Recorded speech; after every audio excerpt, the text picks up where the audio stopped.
Ela nasceu em São Paulo, estudou no Paraná e fez carreira profissional e política em Santa Catarina. A ministra de Relações Institucionais da Presidência da República, Idely Salvati, tem 59 anos e formou-se em Física pela Universidade Federal do Paraná. Em Santa Catarina, Idely ajudou a fundar o PT e a CUT. Foi deputada estadual 2 vezes. Em 2002, foi eleita senadora pelo PT de Santa Catarina. No Senado, foi líder do PT e uma das mais destacadas defensoras do governo Lula durante várias crises, entre outras, a do Mensalão. Em 2010, Idely Salvati disputou e perdeu a eleição para o governo de Santa Catarina. Sem mandato, foi nomeada ministra da Pesca e Aquicultura pela presidente Dilma Rousseff. Quando o escândalo do aumento patrimonial derrubou Antônio Palocci da Casa Civil, Idely Salvati ganhou importância como articuladora política de Dilma, deixou a pesca e foi para o Palácio do Planalto como ministra de Relações Institucionais. Olá, internauta! Este é mais um Poder e Política em Entrevista, um programa produzido em parceria pelo jornal Folha de São Paulo, pela Folha.com e pelo UOL, e é realizado aqui no estúdio do Grupo Folha em Brasília. E a entrevistada de hoje no Poder e Política em Entrevista é a ministra de Relações Institucionais, Idely Salvati. Olá, ministra. Olá. Minha primeira pergunta para a senhora é: o que faz uma ministra de Relações Institucionais? Nós temos 2 subsecretarias que dão a exata dimensão das nossas responsabilidades. A primeira é a Subsecretaria de Assuntos Parlamentares, que faz toda a relação do governo, né, da Presidência da República, com o Congresso Nacional. E nós temos uma outra secretaria, que é a Subsecretaria de Assuntos Federativos. Nós temos um pacto federativo no Brasil, né, entre União, Estados e municípios, e existem muitas ações que impactam os 3 entes federados. Então, nós fazemos todo este trabalho de acompanhamento destes assuntos que tratam do Pacto Federativo. A senhora foi senadora durante 8 anos, foi líder do PT no Senado, foi líder do governo, trabalhou com o presidente Lula, trabalha agora com a presidente Dilma. Qual é a diferença de trabalho no dia a dia entre Lula e Dilma? Eu trabalhava com o presidente Lula na condição de parlamentar, de líder, né, do partido, do bloco, do governo lá no Congresso. Então, eu não tinha o cotidiano do trabalho com o presidente Lula. O presidente Lula é uma pessoa que, na convivência e no trabalho, é aquele ritmo que todos nós conhecemos, né? De exigência, mas com digamos assim, uma maneira de ser um pouco mais descontraída. A presidente Dilma tem um ritmo de trabalho no sentido de cobrar, no sentido de monitorar e de acompanhar até o último detalhe. As pessoas têm, às vezes, a impressão de que ela não tenha o lado, né, da sensibilidade, que é da brincadeira, e o cotidiano da convivência, né, como eu estou tendo neste momento com a presidenta, é realmente bastante revelador, né?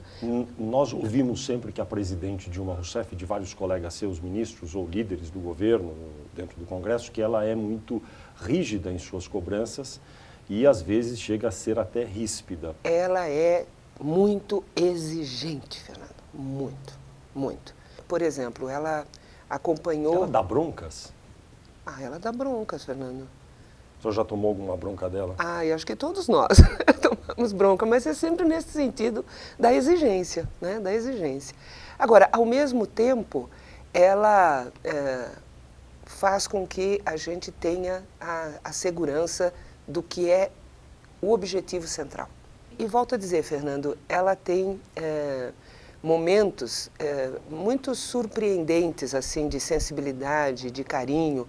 Por exemplo, eu tive a oportunidade de presenciar momentos de preocupação com saúde de ministros, que eu jamais teria visto isso da parte do presidente Lula. entende? Eu não consigo vislumbrar, né? Eu não tive esta convivência tão cotidiana com o presidente Lula, mas eu não consigo vislumbrar o presidente Lula passando a mão no telefone, ligando para um médico e dizendo o seguinte: estou mandando aí, você me atenda, interne se for preciso, entende? Ou seja, uma preocupação quase, bom, acho que é bem característico de mulher, né? De se preocupar, entende? De que a coisa realmente vá acontecer. Como é a sua convivência e rotina de trabalho com a presidente? A senhora se encontra com ela várias vezes por dia, todos os dias de manhã? A senhora vai até o gabinete da presidente espontaneamente, pode colocar a mão na maçaneta, abrir a porta? Como funciona? Olha, Fernando, nós temos uma rotina, eu, a ministra Gleice, o ministro Gilberto Carvalho, a ministra Helena Chagas e o Gilles, né, que é o secretário pessoal. Todas as manhãs nós fazemos uma reunião de briefing, né? Ou seja, o que está pautado, precisa tomar alguma providência, ela dá as coordenadas do dia, meia hora, no máximo 1 hora. Isso logo cedo? Isso logo cedo. Quem faz o briefing sobre o noticiário para a ministra? É a Helena Chagas. Nesta reunião? Nesta reunião. Depois, ao longo do dia, dependendo da agenda, por exemplo, se a presidenta recebe governador, como isto faz parte da minha responsabilidade, né, assuntos federativos, eu acompanho as agendas, né, quando ela recebe partidos, personalidades políticas, ou seja, também que faz parte da minha responsabilidade, também eu acompanho. Ou assuntos que ela entende que é fundamental acompanhar. Normalmente, eu acompanho assuntos de despacho quando tem a ver com tramitação no Congresso. Mas é ela sempre que chama a senhora para... Aí ela chama, a gente já é informado, né, originalmente da agenda e de quais agendas que nós vamos participar. E ao longo do dia, se há necessidade, comunicação telefônica, aí dependendo, obviamente, do assunto. Ministra Ideli, a senhora substituiu o deputado Luiz Sérgio na articulação política do governo. A impressão que se tem é que a senhora parece ter mais poder do que tinha o deputado Luiz Sérgio quando ocupava o mesmo cargo. Seja porque ele talvez estivesse um pouco à sombra de um ministro à época um pouco mais forte, que era Antônio Palocci na Casa Civil, ou porque a senhora de fato realmente tem mais poder do que ele tinha. Qual é a explicação para isso? Fernando, tem um outro desenho hoje no entorno da presidenta. Digamos assim, as responsabilidades estão mais definidas. Eu acho que na época do ministro Luiz Sérgio e do ministro Antônio Palocci, não estava muito claro e, na prática, boa parte das responsabilidades do ministro Luiz Sérgio eram compartilhadas e muitas vezes com dificuldade de compartilhamento com o ministro Palocci, que era também extremamente demandado pela presidenta, porque praticamente o ministro Palocci acompanhava quase todas as agendas da presidenta. O Brasil hoje passa por um momento de sensação de bem-estar na economia para grande parte da população muito bom, apesar das incertezas futuras. O fato é que há um emprego numa situação boa, a economia parece que vai bem para a maioria da população, com a ressalva das incertezas futuras. A presidente Dilma Rousseff tem aparecido bem nas pesquisas de opinião, com a popularidade em alta. Não obstante, dentro do Congresso, falando com senadores e deputados que são aliados ao Palácio do Planalto, a gente sempre percebe, quando consegue falar com eles em reserva e com alguma sinceridade, muita gente resmungando pelos cantos, reclamando do governo. Por quê? Nós tivemos, no início deste ano, medidas muito duras e, eu diria, absolutamente corretas e necessárias para enfrentar exatamente uma situação que tem da parte da presidenta Dilma, sim, uma verdadeira, né, determinação, que é a questão do controle inflacionário e do controle inflacionário sem que isto afete a perspectiva, né, de crescimento, geração de emprego, distribuição de renda. Então, nós tínhamos no começo do ano uma situação econômica que havia esta preocupação com a questão inflacionária, né? E, ao mesmo tempo, já desenhada, porque esta situação internacional que nós, acho que tivemos nos últimos dias, acho que a população como um todo tomou um pouco mais de ciência do que está acontecendo na economia mundial por conta do impasse da questão, né, do endividamento dos Estados Unidos e daquela verdadeira, né, queda de braço entre democratas e republicanos. Então, as medidas adotadas não foram medidas tranquilas, simpáticas. A senhora está se referindo ao corte no orçamento? Ao corte. Você veja bem, Fernando, eu não lembro, pelo menos no meu período de senadora, e os parlamentares que têm mais mandatos, né, 5, 10, tem gente lá que tem 11 mandatos de parlamentar, ninguém lembra de um ano que tenha acontecido o que aconteceu este ano, ou seja, um semestre inteiro de votações, e não foram poucas as votações,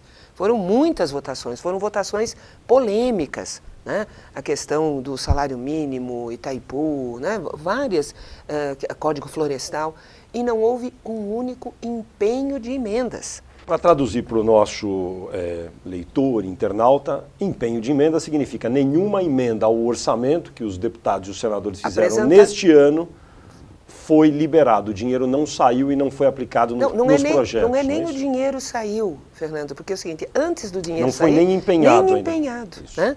Eu considero que a relação, que todo mundo diz que está difícil, está tumultuada, eu diria que foi uma relação excelente, porque a compreensão do Congresso, da necessidade, do momento, foi correspondida. Foi correspondida. E, aliás, a presidenta Dilma fez questão de realçar e verbalizar naquele coquetel de encerramento do primeiro semestre, onde ela agradeceu exatamente esta compreensão. É uma compreensão que tem a reclamação, até porque, assim, imaginar que, além de votar, além de ter a compreensão, também não vamos dar o direito de reclamar, não dá, né, Fernando? A impressão de alguns deputados e senadores é que a presidente Dilma não nutre nenhum prazer nessa relação cotidiana com eles, com os políticos. Procede isso? Olha, eu acho que também são aquelas coisas que ficam um pouco... meio além do urbana, né? Porque a presidenta recebeu nesse primeiro semestre todas as bancadas, não assim lideranças, todas as bancadas da base de apoio ao Senado, por exemplo. Ontem a presidenta recebeu membros da executiva do PT, né? E o Gilberto Carvalho, no final, já era quase 9 horas da noite, né, quando terminou a audiência, ele ainda brincou com o Rui Falcão. Disse assim, Rui, você está bem cotado, hein? A presidenta Dilma já te recebeu mais vezes, em 6 meses, do que o presidente Lula recebeu os presidentes do PT em 8. Né? Nós vamos fazer, inclusive, por determinação dela, é claro que no caso do Senado, fazer um almoço, fazer um jantar com a bancada, né? A maior bancada do Senado tem 20 senadores, né, do PMDB. É impossível você fazer um almoço ou um jantar com a bancada do PMDB da Câmara, ou do PT da Câmara. São mais numerosas. Quase 100. Mas ela já determinou que nós encontremos uma fórmula para ela poder ter agora no segundo, como ela fez no primeiro semestre com o Senado, que agora no segundo semestre nós encontremos uma fórmula, né, para ela poder ter o mesmo contato pessoal, né? Com os deputados que apoiam o governo na Câmara. O governo anunciou, foi noticiado, que deve liberar ou empenhar cerca de R$1 bilhão em emendas para deputados e senadores. Isso está para ser feito? E a pergunta principal, se os efeitos da crise externa se provarem ainda mais robustos e afetarem o Brasil, a decisão sobre esse 1 bilhão fica mantida? Olha, este 1 bilhão eu já tenho garantido pelo ministro Mantega, nós iríamos inclusive iniciar os empenhos agora em agosto. Né? Na reunião que eu tive com os líderes dos partidos da base na Câmara, eles me fizeram a seguinte ponderação, que se fosse possível, né, se for possível, que nós possamos ter a apresentação do que vai acontecer no segundo semestre, ou seja, Vai ser 1 bilhão agora?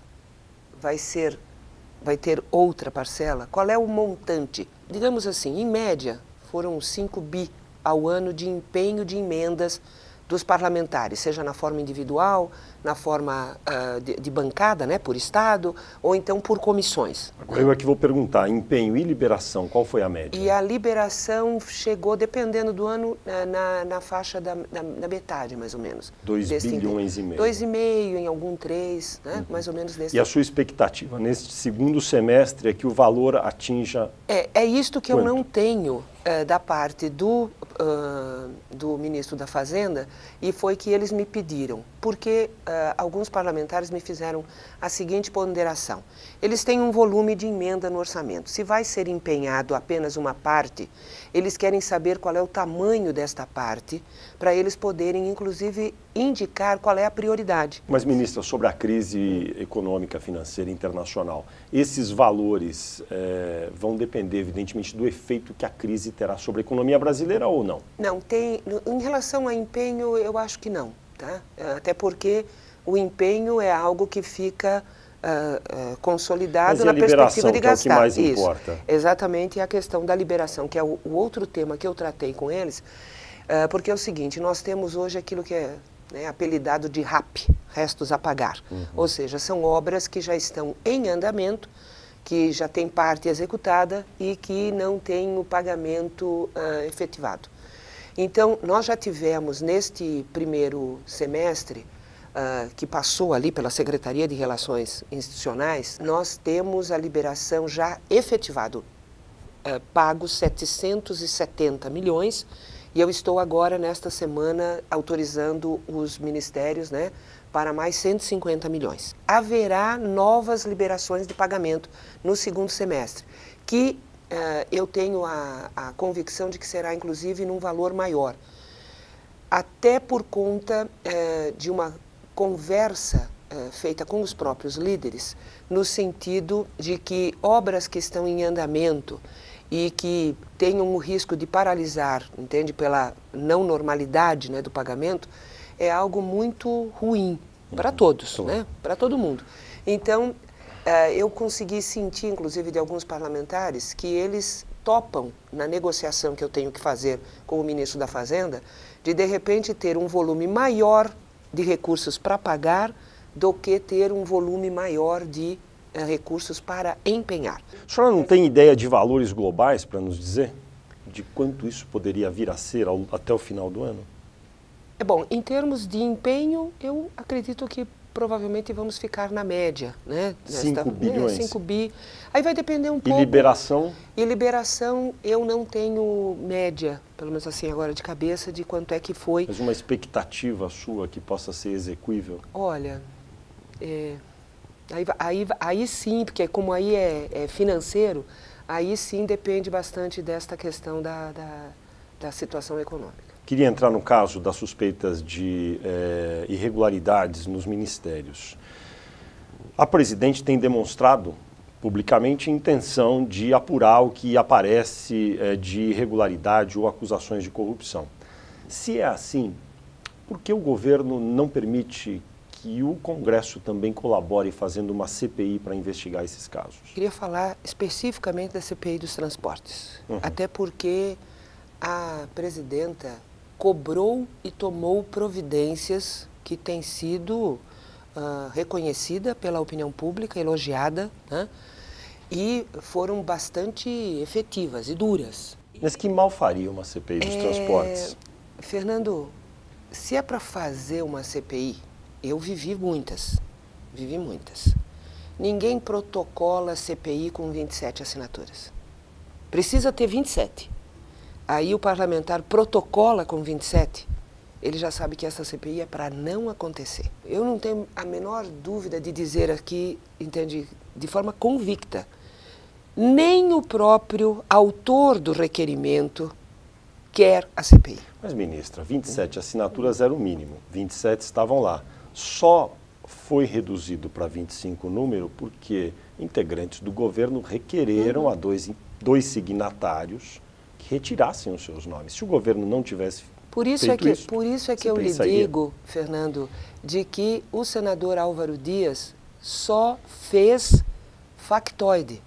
Porque quando é para valer uma CPI no Senado, ela só é protocolada com 33, 34, 35 assinaturas. Entende? Exatamente para não dar margem, entendeu? De que um parlamentar, 2 parlamentares, ao retirar a assinatura já elimina, entende, a possibilidade. E volto a dizer, as medidas foram adotadas, elas estão inclusive em andamento, com a Controladoria Geral da União, com a Polícia Federal, tem inquéritos. O governo não quer a CPI. Ao governo não interessaria. Fernando, a CPI, neste caso do Ministério dos Transportes, pelo procedimento do próprio senador Álvaro Dias, foi assim, explícita que ela é única e exclusivamente para criar factoide político. Não tem razão de ser e ela nem foi executada, né? Assim, o procedimento para buscar instalar a CPI não foi para valer, Fernando. Tem aparecido suspeitas ou acusações ou indícios de irregularidades em outras pastas já, no desenvolvimento agrário, na agricultura, na pasta das cidades, na Funasa, e a oposição sinaliza, às vezes, querendo fazer uma CPI sobre tudo isso. A senhora também, a respeito disso, considera impróprio? Nós já tivemos uma CPI lá no Senado que foi apelidada de CPI do fim do mundo. Levou ao quê? Levou ao quê, Fernando? Então é o seguinte, se você quer efetivamente fazer qualquer tipo de investigação, né, com responsabilidade, com seriedade, você não faz isto. Tem algo que é importante e eu falei isto, né, já comentei isto, inclusive me referindo ao caso da CPI que o senador Álvaro Dias, né, de forma, eu digo, irresponsável, fez, né, o factoide esta semana. Nós temos a responsabilidade, como governo, a presidenta Dilma tem, né, porque mesmo que ainda efeitos, né, ainda a normalidade, o crescimento, o emprego e tal, mas a preocupação do governo tem que estar. E o Congresso também tem que ter esta preocupação, de se adiantar, de focar nas medidas que são impactantes sobre a crise, priorizar votações de projetos que possam nos ajudar a blindar a economia, o emprego, a indústria, né? Aquilo que interessa ao bem-estar da população brasileira. Então, ficar com este tipo de procedimento que é só para fazer firula ao invés de... Porque não está com intenção de investigar. Não está, Fernando, não venha me convencer que alguém entende que protocole um processo de criação de CPI com o número mínimo de assinaturas esteja efetivamente com vontade de contribuir com a investigação alguma. No caso dos transportes, já chega quase perto de 30 aí o número de pessoas que foram afastadas ou demitidas. Mas há outros locais onde apareceram suspeitas igualmente robustas e ainda não aconteceu nada. Por exemplo, veja o caso do Ministério das Cidades. Uma pessoa trabalhava no Ministério das Cidades, o ex-deputado Leodegar Tchaikovsky, e ao mesmo tempo trabalhou por um período como responsável pelas finanças do seu próprio partido, o PP.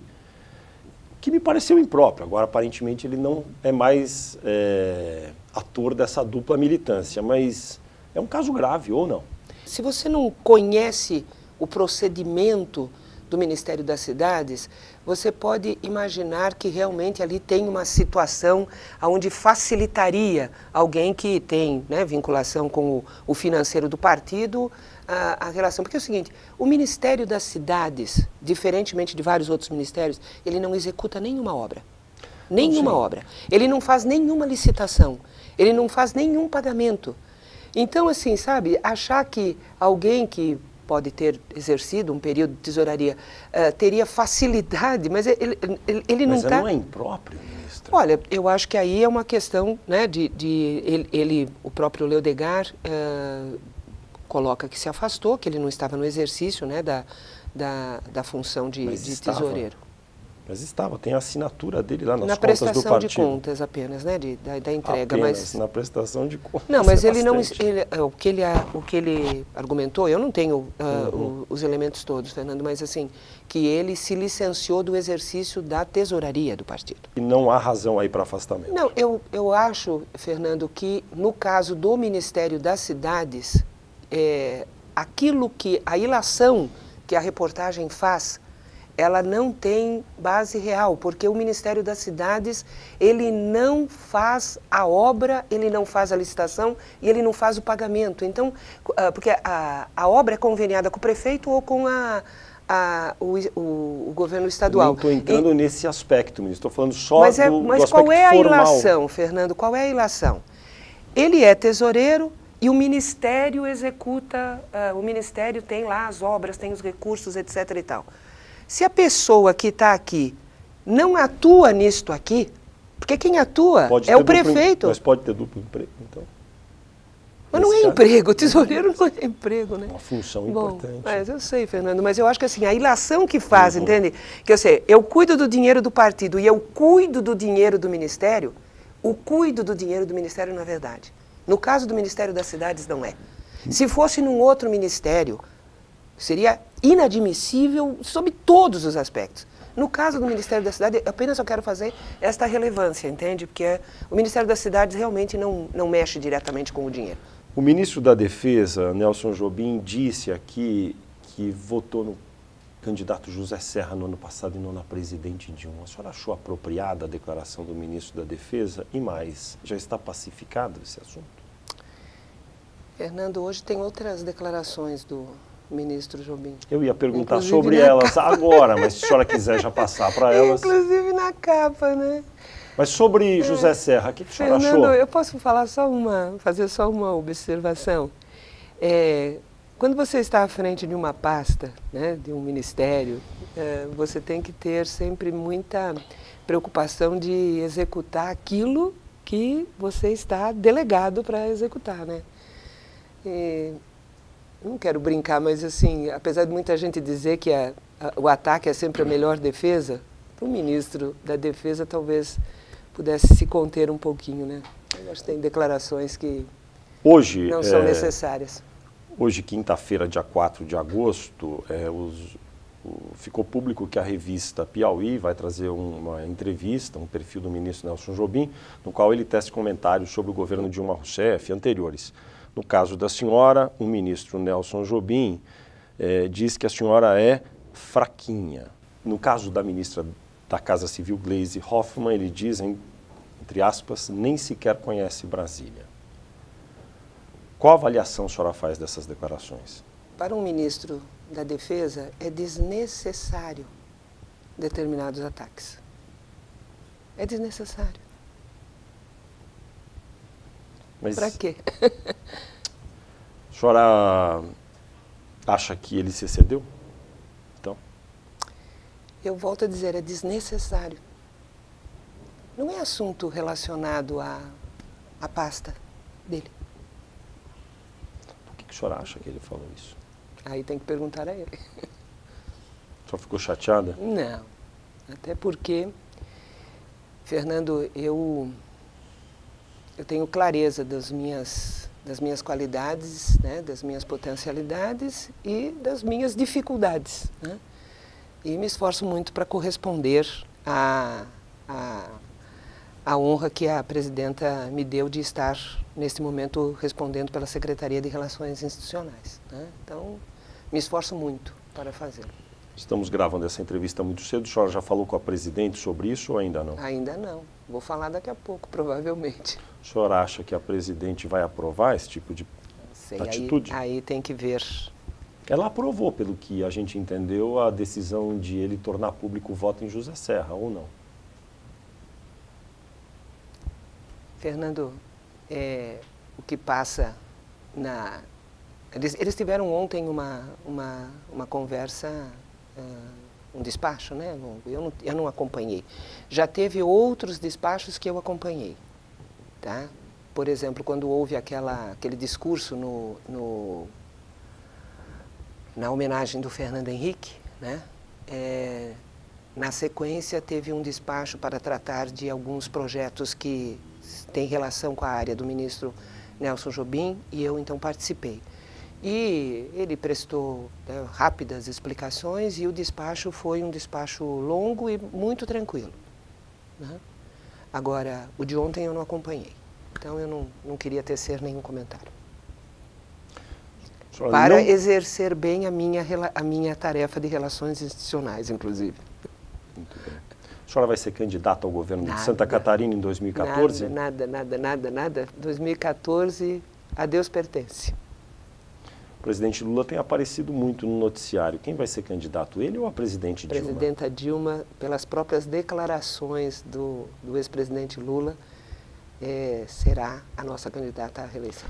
O seu partido, o PT, uma ala grande, tem demonstrado que não gosta muito de institucionalizar a ideia de prévias partidárias para escolher candidatos a prefeitos em 2012, por exemplo. Dessa forma, o PT não regride um pouco e vai ficando cada vez mais parecido aos outros partidos? Fernando, nós tivemos experiências de prévias extremamente salutares e extremamente perniciosas. A senhora particularmente é a favor ou contra? Eu inclusive, já participei de prévias, né? Então, depende muito de como é que está o ambiente interno do partido para que uma prévia seja bem sucedida, né? E, portanto, não pode ser algo que seja assim, a única maneira é esta. Não, não é a única maneira. Ela tem que ser uma maneira de escolher o candidato adequada ao momento e à condição, né, do partido naquela eleição. Então, a possibilidade de fazer prévias, na minha opinião, não tem que ser a regra obrigatória das prévias. Então, depende bastante de cada condição. Muito obrigado. Tá bom, Ministra Idely Salvati, de Relações Institucionais, muito obrigado por sua entrevista. Eu é que agradeço.